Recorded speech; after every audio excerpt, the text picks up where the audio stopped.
balik lagi dengan saya, Sarjayadi Awe. Di video kali ini, kita akan melanjutkan terkait dengan pembuatan aplikasi inventory 2026 pada seri yang ke-9. Ya, jadi sebelum teman-teman mengikuti panduan pembuatan dari video ini, silahkan teman-teman pastikan terlebih dahulu bahwa video sebelumnya telah ditonton ya, atau diselesaikan sampai dengan part 8. Oke, langsung saja teman-teman, berikut untuk pembuatan laporan pembelian ya. Jadi di video sebelumnya sudah ada laporan penjualan, jadi kita akan masuk ke laporan pembeliannya. Jadi laporan pembelian hampir sama dengan laporan penjualan. Jadi seperti ini. Kalau teman-teman cek di video sebelumnya, teman-teman sudah punya laporan penjualan yang hanya perlu teman-teman copy saja. Ya.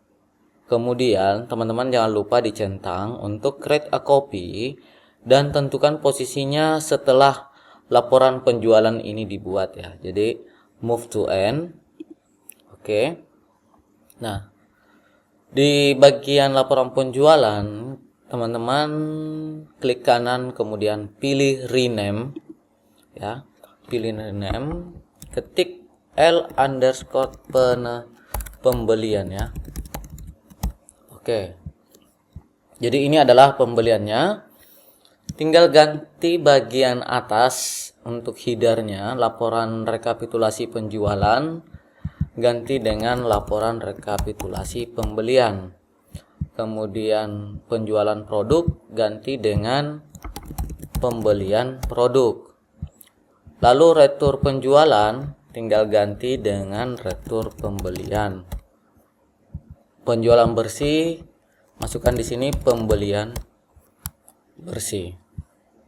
Oke, pada filter yang kita sudah siapkan ini ada pelanggan, kategori pelanggan kita ganti dengan vendor ya, atau supplier, tergantung teman-teman mau gunakan yang mana.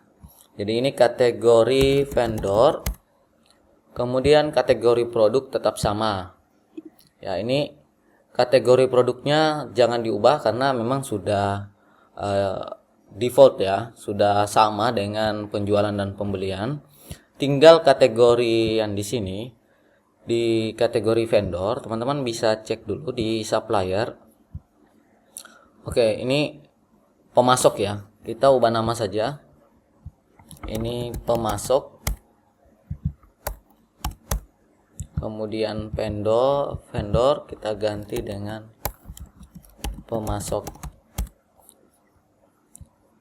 Di supplier sheetnya, ini nama sheetnya ya, daftar pemasok. Di sini ada kategori. Oke, ini teman-teman ya, ada kategori, dia ada di bagian settingannya teman-teman. Kategori supplier ini. Oke, kita akan ngambil data dari situ. Tinggal masuk ke bagian kategori pemasok, kemudian masuk data. Jadi validasi data model drop down itu ada di tab data, kemudian cari yang data validasi, kemudian pilih data validasi. Di sini sudah ada pilihannya yang untuk sebelumnya, teman-teman. Silahkan ganti lagi. Ya, dihapus dulu, kemudian langsung klik ini, teman-teman. Paling ujung. Oke, ini. Tinggal blok saja sebanyak yang teman-teman perlukan.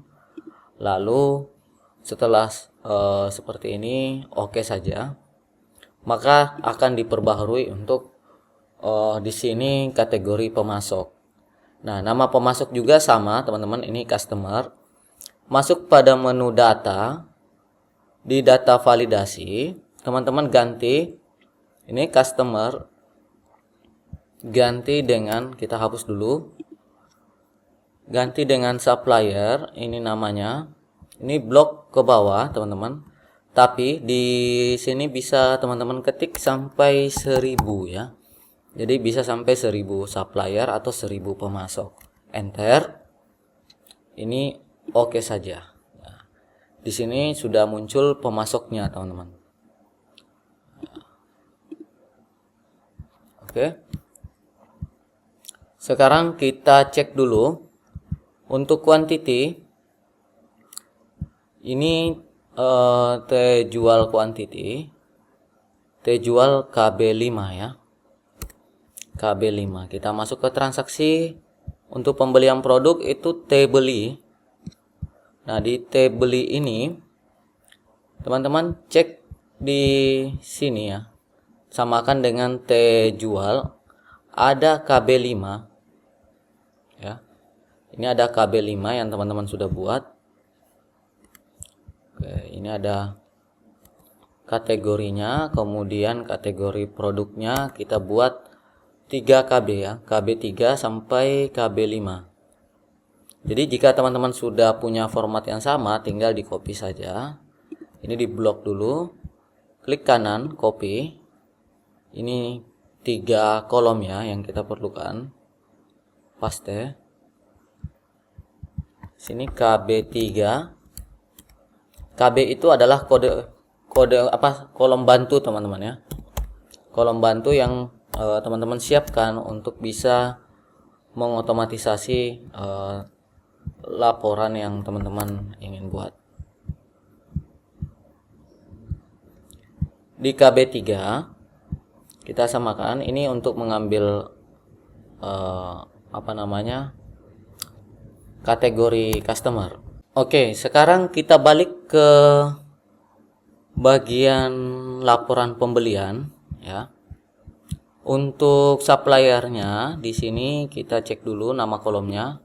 Ini belum ada ya. Jadi kita buat dulu nama pemasoknya, karena di bagian T beli teman-teman harus punya dasar ya. Ini ada nama supplier yang digunakan, dia berelasi ke sheet supplier. Nah, di sini teman-teman sisa berikan nama saja. Ini supplier ya. Kodenya SUP. Ini teman-teman saja ngatur. Ini bisa disesuaikan sendiri. Saya gunakan SUP nama atau NM. Kemudian di bagian kategorinya SUP KTGR ya, kategori, kemudian enter. Nanti teman-teman sudah punya 2 tambahan untuk name boxnya, ada subkategori dan sub nama ya, suppliernya. Di sini tinggal buat di tabelnya. Oke. Kita buat untuk kategori suppliernya sama dengan jika ya, if jika nama supplier ya, nama supplier sama dengan kosong. Ini teman-teman, maka kita kosongkan ya. Kosong kembali lagi itu adalah tanda petik 2 kali. Jika tidak kosong atau value if false, jika salah artinya tidak kosong, maka kita akan mengarahkan untuk mengecek ya, mengambil data index ya. Jadi index kemudian SUP nama yang tadi teman-teman, namanya kategorinya, kemudian titik koma, tentukan kolomnya match. Jadi lookup value-nya itu adalah pemasoknya seperti ini, pemasoknya. Kemudian lookup array-nya masukkan sub nama, jadi namanya teman-teman kita ambil sebagai acuan, lalu 0 match tipe-nya ya, 0 tutup kurung 2 kali, tambah lagi 1 kali teman-teman, supaya teman-teman saat enter langsung berfungsi. Tinggal copy saja ke bawah. Ini sudah jadi ya. Sekarang untuk kategori, kan ini untuk customer, sekarang untuk kategorinya. Nah, untuk kategori sendiri kita masuk ke bagian itemnya, produknya. Oke. Kategorinya ini sudah ada, P kategori, ini P nama ya. Oke, jadi sama dengan indeks. Nah, ini langkah kedua ya, bisa langsung mulai indeks dulu. Indeks kemudian P kategori titik koma match lookup array-nya ke nama produk ya. Nama produknya lalu titik koma. Lookup array-nya adalah P nama.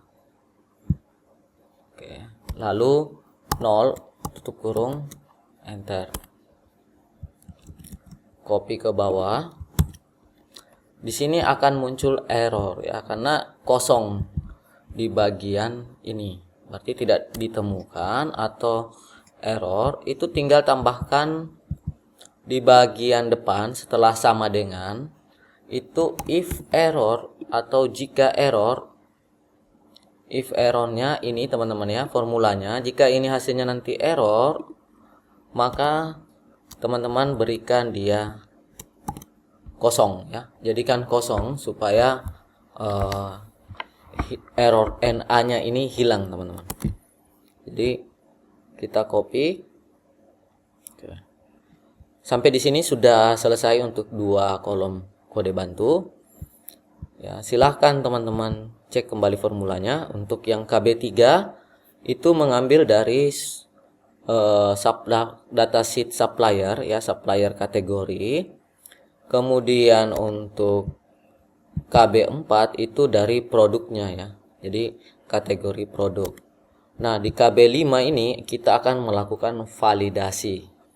Ya. Hanya saja teman-teman perlu cek di bagian pemasok ini sudah ada nama yang sudah dibuat sebelumnya ya.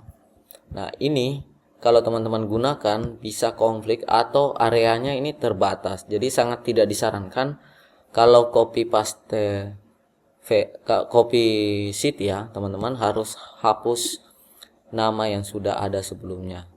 Ini kita cek dulu di bagian formula. Dia ada di name manager. Kemudian di sini teman-teman cek dulu scope-nya, diklik saja satu kali untuk bisa mengelompokkan. Nah, ini adalah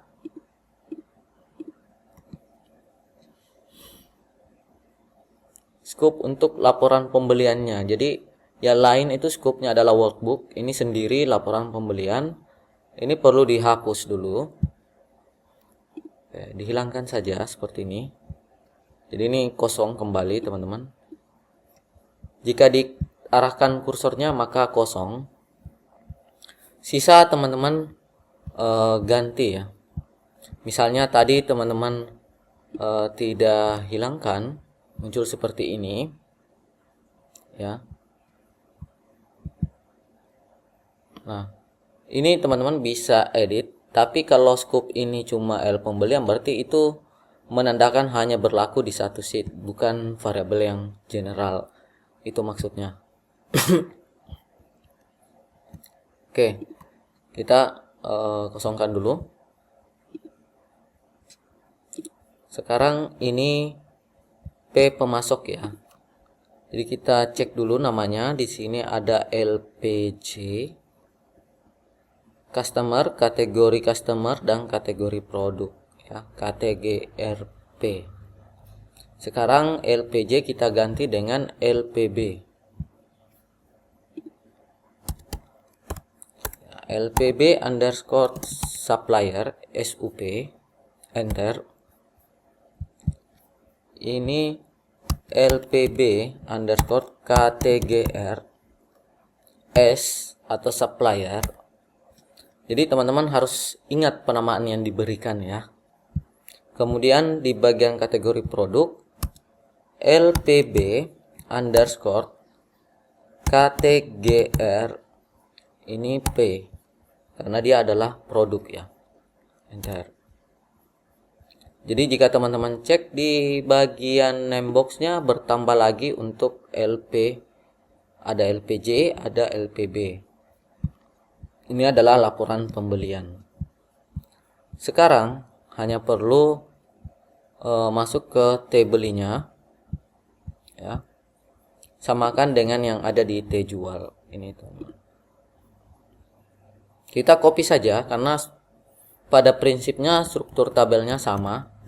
Copy saja. Jadi harus dalam mode edit, teman-teman. Jangan copy di luar, tapi dalam mode edit, kemudian enter. Paste ke tabelnya. Itu dalam mode edit juga. Jadi seperti ini untuk melakukan pengecekan. Oke, ini sudah sama. Tapi di sini yang teman-teman perlu perhatikan, sumber datanya bukan lagi di customer ya. Ini kita ganti dengan LPB. Ya, ini kategori produk. LPB. Ini sudah ada. LPB KTGRP. Kemudian LPB KTGRP. Lalu LPJ yang kategori customernya kita ganti dengan LPB kategori supplier. Ya. Jadi keuntungannya kalau formatnya sudah sama, bisa teman-teman copy, ya, bisa di copy, tapi teman-teman harus edit formula tersebut. Nah, ini LPB supplier ya, karena ini customer. LPB supplier, kemudian ini juga kita ganti dengan LPB supplier.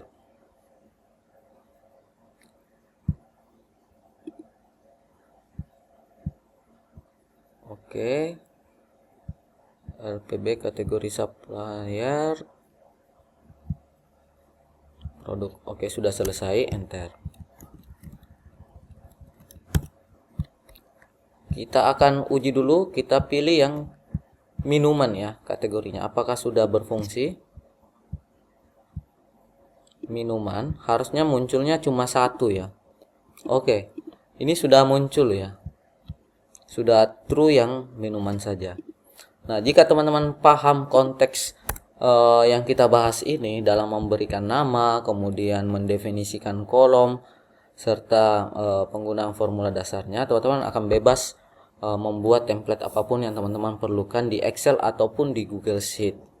Jadi seperti itu. Nah, ini untuk pembeliannya, karena formulanya ini kembali lagi hampir sama teman-teman, ini tinggal ganti aja ya, ganti aja untuk TJ quantity, T jual, KB5, kemudian TJ nama, tanggal. Ini tinggal digunakan saja. Kita akan berikan nama pada tabel pembelian. Ini kita blok. Saya gunakan cara yang pertama ya, supaya teman-teman bisa paham banyak langkah yang teman-teman bisa gunakan untuk membuat namebox ini. Jadi di sini langsung ketikkan TB underscore KB 5. Enter. Ini sudah jadi. Kemudian ini sudah ada nama TB namanya ya. Cara yang kedua supaya teman-teman bisa lihat juga di menu formulanya ada name manager, tinggal teman-teman buat baru new. Teman-teman bisa buat juga namanya di sini. Tapi karena cara simpelnya itu bisa langsung ke namebox yang di kiri pojok atas ini, teman-teman bisa langsung di situ. Jadi KB5-nya sudah muncul, tinggal edit formula yang digunakan di sini ya. Ganti TJ quantity dengan TB quantity.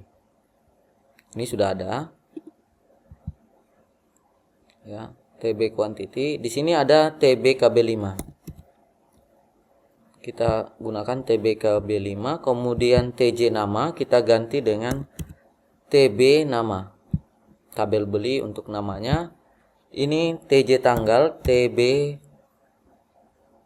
tanggal ya. Nah, ini kebetulan belum ada namanya, jadi kita buat dulu.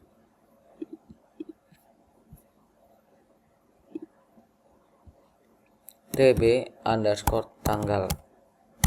Nah, ada yang mengatakan kenapa bolak-balik ya? Karena ini live, kita langsung buat di sini dan memang alurnya seperti itu. Setelah kita buat sheet baru, kita akan kembali ke sheet yang lain. Memang pada saat pembuatan template itu harus sering mengecek tabel-tabel yang kita perlukan. Oke, kita edit lagi. TB quantity. Kemudian TB KB5. Sini ada TJ nama, kita ganti menjadi TB nama, TB tanggal, ini TB tanggal, enter, copy,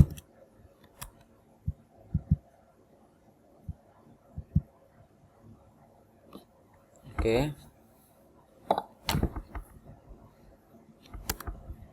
Kita lihat dulu di tabel pembelian. Untuk menguji di sini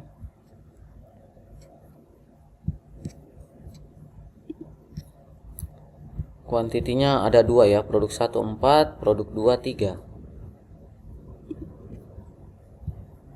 4. Ini masih sama, kita ganti angkanya dulu supaya melihat perbedaannya.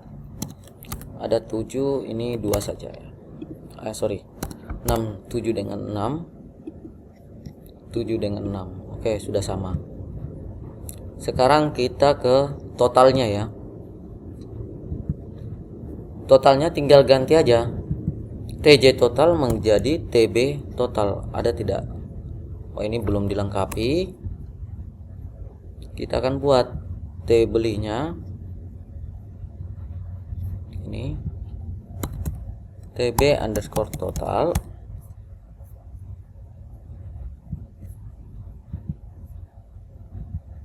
TB underscore total, KB5 yang jadi filternya itu kita ganti dengan TB KB5,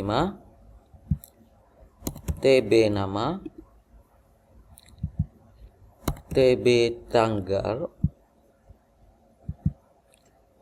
TB tanggal. Jadi ini tinggal di copy lagi ke bawah ya.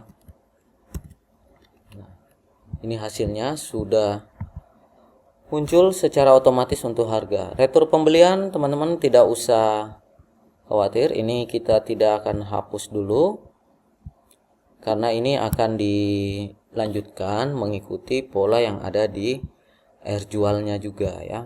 Jadi TR jualnya akan kita samakan di next video supaya ini teman-teman bisa memahami. Untuk formula yang ada di video ini teman-teman bisa cek di deskripsi video. Untuk retur pembelian sengaja kita tidak hapus dulu. Silahkan teman-teman di challenge dirinya bisa tidak mengambil data yang ada di retur beli sama dengan yang ada di retur jual. Jadi ini tidak saya hapus dulu. Nanti akan kita lanjutkan di seri video berikutnya terkait dengan penyelesaian dan update laporan berikutnya yang akan kita buat. Sisa 2 laporan terakhir teman-teman, ini sudah sedikit lagi, nanti tinggal kita rapikan template-nya. Oke, saya rasa cukup untuk video kali ini. Terima kasih bagi teman-teman yang bersedia mengikuti sampai selesai dan jangan lupa dinantikan video berikutnya. Salam sukses dari saya, Sarjayadi Awe.